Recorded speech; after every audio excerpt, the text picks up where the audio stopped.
தமிழ் அனைவருக்கும் என்னுடைய வணக்கத்தை தெரிவித்துக் கொள்கிறேன். நான் உங்கள் தோழி நாகசித்ரா. நான் சுதந்திரமா வாழணும் அப்படின்றதா எல்லாருக்கும் உண்டான ஒரு எண்ணம். ஸோ நம்முடைய வாழ்வியல் முறைகள்ல என் பேரண்ட்ஸ் என்ன ரொம்ப ஃப்ரீடமா வச்சிருக்காங்க. நான் என்னோட நினைச்ச எல்லா விஷயங்களும் நான் செய்யறேன். இதுதான் என்னுடைய வாழ்விற்கான சுதந்திரம் அப்படின்னு நினைச்சிட்டு இருக்கீங்கன்னா அது கிடையாது. என் ஹஸ்பண்ட் நான் என்ன கேட்டாலும் என்ன செய்ய விட்டுருவாங்க. நான் ரொம்ப சுதந்திரமான வாழ்க்கையில தானே இருக்கேன் அப்படின்னு கேட்டீங்கன்னா நீங்களும் சுதந்திரமா இல்ல. சுதந்திரம் அப்படின்றது என்ன அப்படின்னா உங்களுடைய மனநிலை சார்ந்தது அப்படின்னு சொல்லப்படுது.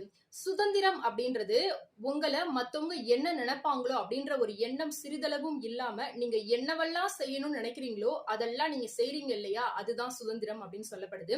மற்றவங்க என்னை பத்தி என்ன நினைச்சாலும் பரவாயில்ல, நான் செய்யக்கூடிய விஷயங்களை செஞ்சுட்டே இருப்பேன் அப்படின்னு சொல்லிட்டு ஒரு சில நபர்கள் நடந்து கொள்வாங்க இல்லையா, அவங்க தான் உண்மையான சுதந்திரத்தை அனுபவிச்சுட்டு இருக்காங்க அப்படின்னு நிறைய ரிசர்ச்ல சொல்லப்படுது.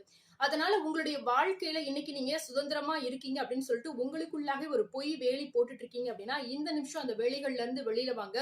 சுதந்திரம் அப்படின்றது மற்றவர்கள் உங்களுக்கு கொடுத்தது கிடையாது. சுதந்திரம் அப்படின்றது உங்களுடைய மனது மற்றும் உங்களுடைய தனிப்பட்ட உணர்வுகள் சார்ந்தது. அதனால உங்களுடைய சுதந்திரத்தை மற்ற நபர்களோட கம்பேர் பண்ணி அவங்களுக்காக வாழாம சுதந்திரமா வாழுங்க.